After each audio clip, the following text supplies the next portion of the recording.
再来看，即马诈骗又搁出现新的步数，有人讲收到邮局的电子批，讲因为找袂到你的地址，叫你都要点内底网址写你的资料，才会搁派人去送。邮局嘛提醒讲，若是真正找袂到地址，伊嘛袂寄电子批，叫人留资料，就千万唔通互骗去。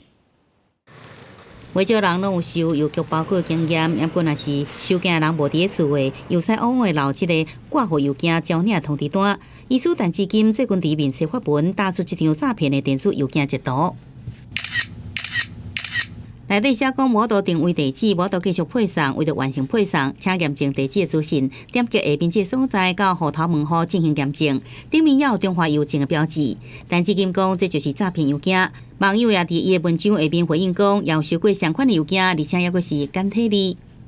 货运或是邮局这种东西，下意识的就会先点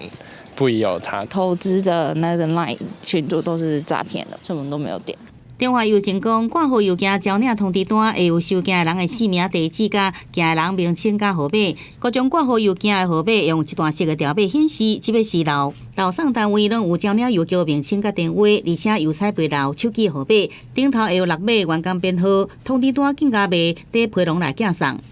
没有办法配送这一件事情，我们会电话直接跟他联系。如果他不在，另外找时间跟他约定配送的时间，不会用电子邮件的方式来通知他。引导式的方式让你去填一些资料，比如说包含你这个人的一些相关的个人资料之外，它事实上最后是希望你说你可能会有一些这个刷卡的动作，它主要是还是要骗你去付这个所谓的快递的费用。虽然专家提醒，若民众收到简讯也是电子邮件，发现网址甲官方网站无同款，网页文字有简体字，也是出现中国常常用的这个讲法，就要提高警觉，才袂互摕到个人的资料。记者综合报道。